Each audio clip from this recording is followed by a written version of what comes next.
अब हम डिफ्रेंसिएशन करेंगे क्वेश्चन नंबर 5 की। क्वेश्चन नंबर 5 क्या है, sine a x plus b upon cos c x plus d, इसकी डिफ्रेंसिएशन करनी विद रिस्पेक्ट टू एक्स। तो चलो देखते हैं कैसे करेंगे। पहले तो वही step, let y is equal to sine a x plus b upon cos c x plus d. फिर अब हमें दिख रहा है कि ये जो है ये एक फ्रैक्शन है ना, मतलब फ्रैक्शन बोल रही हूँ, डिवीजन की फॉर्म में। डिवीजन की फॉर्म में जब भी होगा हमें पता है क्वोशिएंट रूल लगाना होगा। क्वोशिएंट रूल अगर रिवाइज कराओ तो क्वोशिएंट रूल में बेसिकली क्या होता है, पहले डिनोमिनेटर एज इट इज़ रखते हैं, न्यूमरेटर उसको मल्टीप्लाई करते हैं न्यूमरेटर के डेरिवेटिव के साथ माइनस। माइनस क्यों? क्योंकि ये है डिवीजन में, और डिवीजन क्या होता है, रिपीटेड सब्ट्रैक्शन को ये डिवीजन कहते हैं ना, तो माइनस रखेंगे, ऐसे याद करने को बताया था। Minus u as it is रखेंगे क्योंकि पहले न्यूमरेटर का डेरिवेटिव हो चुका है, अब हम उसको परेशान नहीं करेंगे बार बार। इनटू डिनोमिनेटर का derivative upon v square. Sorry ये इसका सोल्यूशन है, नीचे वाला है। हाँ बट अभी तक सही जा रहे हैं हम, ठीक है। नेक्स्ट स्टेप हमारा होगा differentiate with respect to x. Differentiate with respect to x, y की जगह पर हम लिखेंगे d y by d x. D y by d x लिखा। अब हमारा पहला क्या है, पहले हमें न्यूमरेटर का, देखो क्वोशिएंट रूल हमें एज इट इज़ ही याद रखना। As it is in the sense कि पहले न्यूमरेटर का डेरिवेटिव को मल्टीप्लाई कर दे डिनोमिनेटर के साथ, या डिनोमिनेटर को मल्टीप्लाई करें न्यूमरेटर के डेरिवेटिव के साथ। इतना कुछ हार्ड एंड फास्ट रूल नहीं है, ठीक है। कई जगह पर u डैश v मिलेगा, कई जगह पर v इंटू यू डैश मिलेगा। मल्टीप्लाई है, 5 इंटू 3 लिखो, 3 इंटू 5 लिखो, कोई फ़र्क नहीं पड़ता। तो ऐसे ज़्यादा प्रेशर लेने की ज़रूरत नहीं है, बस ये समझना है कि पहले न्यूमरेटर का करेंगे derivative into denominator minus denominator का करेंगे इंटू न्यूमरेटर अपॉन डिनोमिनेटर का स्क्वायर, ठीक है। अब differentiate with respect to x, y का differentiation d y by d x is equal to, rule के हिसाब से पहले हमें sine a x plus b जो हमारा न्यूमरेटर है उसका डेरिवेटिव करना है। उसका डेरिवेटिव करने के लिए मैंने डेरिवेटिव का साइन लगा दिया। Cos c x plus d as it is multiply में आ गया। वैसे हम इस पे ब्रैकेट लगा भी सकते थे, नहीं भी लगाना तो भी चलता है, क्योंकि ये sine a x plus b into cos c x plus d है ना, ये वैसा नहीं है। ए एक्स प्लस बी, अगर यहाँ पे कॉस ना होता है और खाली सी एक्स प्लस डी होता है ना, तो हमें कन्फ्यूजन हो सकती थी कि ये कहीं इनपुट में ही तो नहीं आ रहा। बट यहाँ पर कॉस अलग है और साइन का भी हमने पूरा उसको बड़े वाले ब्रैकेट्स में बंद कर रखा है, तो ये ऑब्वियस है कि ये दो अलग अलग फंक्शंस आपस में मल्टीप्लाई हो रहे हैं, ठीक है। माइनस, फिर भी अगर मन करे तो इसको, कुछ ज़्यादा तो है नहीं, बड़े ब्रैकेट में बंद कर सकते हैं कॉस को, ठीक है। Minus sine a x plus b as it is लिखा, cos c x plus d का derivative upon cos square c x plus d. अब देखो ये बात ध्यान रखने वाली है, cos square x is equal to cos x का होल स्क्वायर, मतलब मुझे डिनोमिनेटर का होल स्क्वायर करना था ना, cos c x plus d का होल स्क्वायर। तो हम उसको पूरा ब्रैकेट लगा के स्क्वायर लिखने की जगह क्या करते हैं, ट्रिग्नोमेट्रिक फंक्शंस में हम ये करते हैं कि जो स्क्वायर है ना वो साइन स्क्वायर कॉस स्क्वायर ऐसे लिख देते हैं। साइन एक्स का whole square is equal to sine square x होता है, ठीक है। मतलब थोड़ा कन्फ्यूजन कर रहा होगा ये, कॉस एक्स का whole square is equal to cos square x होता है। पूरा होल स्क्वायर लिखने की बजाय हम ट्रिग्नोमेट्रिक फंक्शन में क्या करते हैं, कॉस के ऊपर स्क्वायर लगा देते हैं, मतलब वही होता है। तो वही मैंने यहाँ पर किया, ठीक है। Is equal to, next step हमारा क्या है, sine a x plus b का डेरिवेटिव करना था। साइन एक्स का डेरिवेटिव कॉस एक्स होता है, तो कॉस एक्स तो एज इट इज़ लिख दिया। क्योंकि अब क्वेश्चन थोड़ा हमारा बड़ा है, हमें फटाफट करना पड़ेगा, तो हम वैसे अपना जितना मर्जी टाइम ले सकते हैं, बट क्योंकि ये क्वेश्चन थोड़ा लेंदी है पिछले वालों से, तो हम डायरेक्ट चेन रूल इधर ही इसी स्टेप में ही लगा देंगे। क्या लगाएंगे, sign a x plus b का derivative cos a x plus B, क्योंकि x की जगह ए एक्स प्लस बी ने लिया तो उसके डेरिवेटिव से मल्टीप्लाई करेंगे। ए एक्स प्लस बी का डेरिवेटिव क्या होगा, a और b दोनों कॉन्स्टेंट्स हैं, b का डेरिवेटिव तो ज़ीरो हो जाएगा, तो प्लस ज़ीरो वाला पार्ट तो हमने कैंसिल ही कर दिया। a का डेरिवेटिव, क्योंकि ये नंबर है और नंबर वेरिएबल के साथ आ रहा है, तो 2x का डेरिवेटिव कितना होता है, 2 हो जाता है।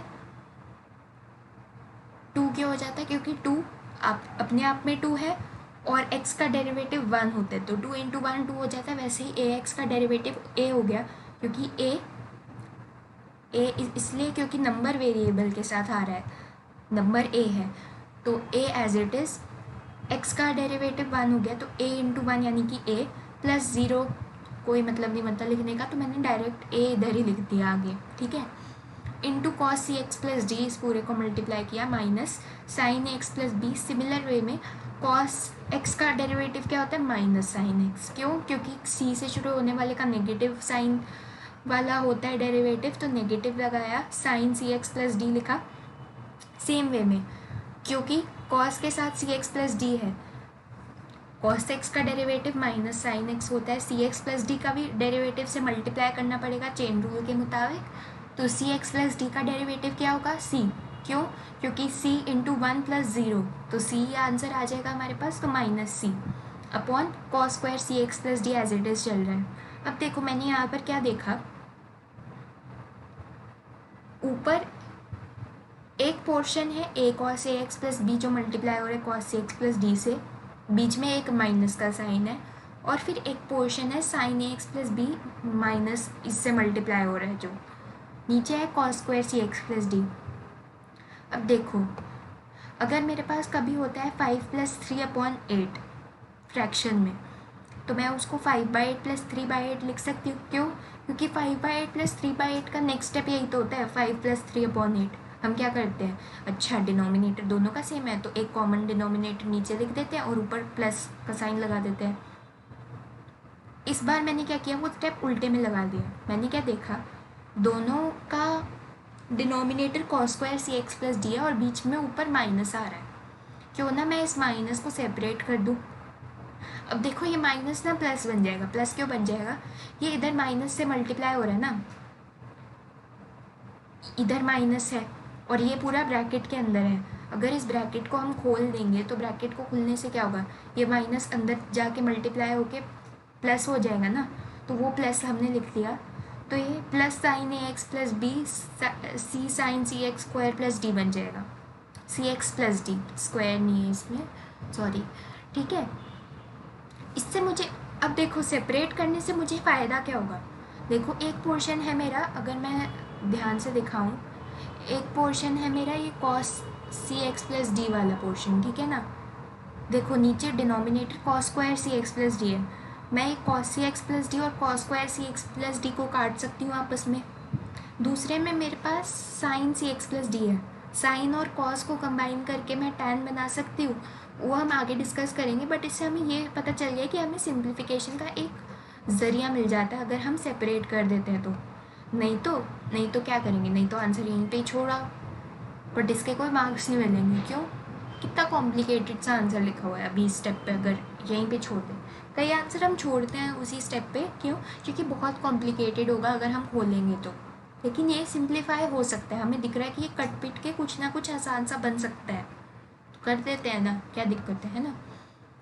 तो a cos a x plus b cos c x plus d cos square c x plus d, इसके साथ सेपरेटली लिख लिया, माइनस माइनस प्लस हो गया, तो plus c sine c x plus D. मैंने क्या किया, बस सी sine c x plus D को आगे लिख लिया, आगे ना भी लिखो, sign a x plus B को आगे लिख दो, कुछ फ़र्क नहीं पड़ता इन सब बातों से, ठीक है ना। मुझे ऐसे अच्छा लगा तो मैंने लिख दिया, ठीक है, upon cos square c x plus d. अब हम क्या करेंगे, अब वो स्टेप करेंगे जिससे हमारा सिंप्लीफिकेशन हो सकता है। क्या स्टेप, इसमें देखो, इसमें cos c x plus d है ऊपर, नीचे cos square c x plus d है। अगर मैं कॉस को स्क्वायर से काट दूँ, ऊपर cos c x plus D, नीचे cos square c x plus D, तो नीचे पावर कट जाएगी और ऊपर एक कॉस कैंसिल हो गया। यही मेरा नेक्स्ट स्टेप बना, a cos a x plus b upon cos c x plus d, ऊपर ये गया और नीचे स्क्वायर हट गया, है ना।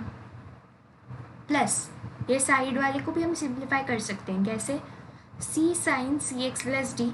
अब ये मत सोचना कि ये जो लेफ्ट साइड वाला cos a x plus B और cos c x plus D भी आपस में कट जाएगा, नहीं, क्योंकि इसमें कॉस के अंदर ए एक्स प्लस बी है, इसमें कॉस के अंदर सी एक्स प्लस डी है, वो बात ध्यान में रखना है, ठीक है। सिमिलरली इधर क्या है, plus c sine c x plus d sine a x plus b upon cos square c x plus d. ये बड़े ध्यान से सुनना, क्योंकि इसमें जो हम ट्रिक करेंगे ना यूज़, वो आगे बहुत सारे चीज़ों में यूज़ होगी। इन्वर्स ट्रिग्नोमेट्री में भी अगर की होगी तो 1-2 बार आ चुकी होगी ये ट्रिक, और बहुत काम की चीज़ है ट्रिग्नोमेट्री में स्पेशली है। क्या करेंगे हम, ऊपर sign c x plus d है, नीचे cos square c x plus d है। अब देखो cos square c x plus d का क्या मतलब होता है कि एक cos c x plus D दूसरे cos c x plus D से मल्टीप्लाई हो रहा है। तो मैंने क्या किया, मैंने अपने दिमाग में सोचा कि cos square c x plus d का मतलब है कि दो cos c x plus D आपस में मल्टीप्लाई हो रहे हैं। अगर हम एक cos c x plus D और sign c x plus D को अलग लिखें, sign A upon cos A क्या होता है, टैन ए बन जाता है। तो एक तो हमारे पास टैन सी एक्स प्लस डी बन गया। लेकिन लेकिन लेकिन अब ध्यान देने वाली बात क्या है कि एक cos c x plus D अभी भी बेचारा अकेला बैठा हुआ है। अब देखो इधर भी cos c x plus D, इधर भी cos c x plus D. कई लोग क्या करते हैं, एलसीएम ले लेते हैं, एलसीएम आ गया cos c x plus D, चलो सबको प्लस करके ख़त्म हो गया क्वेश्चन। नहीं, हमने सेपरेट किया ही क्यों था, हमने सेपरेट किया ही सिंप्लीफाई करने के लिए था, ताकि हमारा आंसर फ्रैक्शन में ना रहे, डिवीजन वाली फॉर्म से थोड़ा इजी बन जाए, ठीक है ना। नहीं तो हम उस फॉर्म में भी छोड़ सकते थे कॉस स्क्वायर में ही, ठीक है, उससे फिर अलग करके फिर वापस फिर से मिलाना ही था जब, तो फिर क्या फ़ायदा हुआ, फिर अलग करके फिर से एलसीएम ही लेना था फाइनली, तो क्या फ़ायदा हुआ, कोई फ़ायदा नहीं है। मैंने क्या सोचा कि cos c x plus d है, 1 अपॉन कॉस किसके बराबर होता है, सेक के। अगर मैं नीचे वाले कॉस को ऊपर भेजना चाहती हूँ, मैं इसको सेक लिख सकती हूँ। सेक एक्स किसके बराबर होता है, 1 अपॉन कॉस एक्स के। ये 1 अपॉन कॉस एक्स वाली फॉर्म आ रही है ना, कॉस नीचे आ रहा है, ऊपर भेजना चाहती हूँ मैं, ताकि थोड़ा सिंप्लीफाई हो जाए ना, थोड़ा अच्छा नहीं लगता मुझे कॉस को नीचे देखना, बहुत बुरा लगता है मुझे, बेचारा कॉस। तो मैंने ऊपर भेजने के लिए क्या किया, सेक बना दिया इसको, सेक सी एक्स प्लस डी बन गया ये। इधर क्या बना, a cos a x plus B sec C x plus D, plus इधर क्या बना, सी tan C x plus d sine a x plus B, और ये जो कॉस था नीचे वाला इसका सेक बन गया। अब ये मत सोचना कि साइन और कॉस ये वाले कंबाइन होके टैन बन जाएंगे, नहीं बन सकते। क्यों नहीं बन सकते, इधर ए एक्स प्लस बी है, इधर नीचे सी एक्स प्लस डी है। Sine A upon cos A tan A बन सकता है, साइन ए अपॉन कॉस बी, यानी कि साइन का ऊपर कुछ और है और कॉस का नीचे कुछ और है, कुछ नहीं कर सकते हम उसका। तो हमने इस साइन को एज इट इज़ ही रहने दिया, बस उस कॉस को हम ऊपर ले गए, उसको सेक बना दिया, ये हमारा आंसर हो गया। बस हमने सिंप्लीफाई की है, इसमें और कुछ खास तो था नहीं इसमें क्वेश्चन में।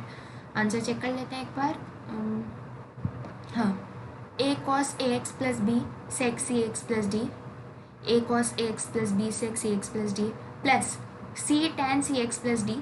हमारी एक आदत होती है कि हम जो कांस्टेंट होता है ना, जैसे ए वाला पार्ट होगा, सी वाला पार्ट होगा, उसको पहले लेके जाएंगे, उसको पहले रखते हैं, ठीक है। जैसे नंबर वाला भी पार्ट होगा, 2x लिखना बेटर रहता है, x2 इतना अच्छा नहीं लगता ना वो देखने में, 2x बेटर रहता है। वैसे ही हम a c इन सब चीज़ों को आगे रखते हैं जब ये अकेले हों तो।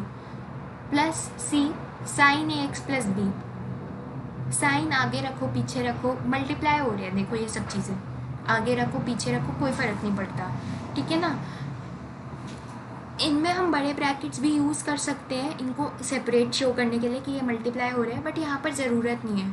यहाँ पर हमें ये देख के ऐसा नहीं लग रहा कि कॉस के अंदर ए एक्स प्लस बी सेक सी एक्स प्लस डी ये पूरा का पूरा इसकी इनपुट है, इस फॉर्म का नहीं लग रहा हमें, ध्यान से देखना ज़रा। ये हमें ऐसा नहीं लग रहा कि कॉस बाहर है और ये पूरा इनपुट है, नहीं, वो वाली चीज़ नहीं लग रहा है। ये क्या लग रहा है कि cos a x B plus B अलग है और सेक सी एक्स प्लस डी एक अलग चीज़ है, दोनों मल्टीप्लाई हो रहे हैं, साफ साफ दिख रहा है। तो हमें कुछ एज सच इसको ब्रैकेट्स में करने की ज़रूरत नहीं है, ठीक है।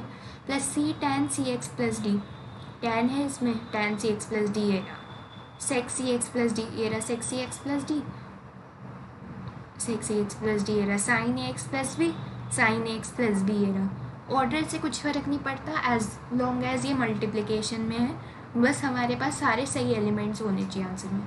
तो ये था इस क्वेश्चन का आंसर।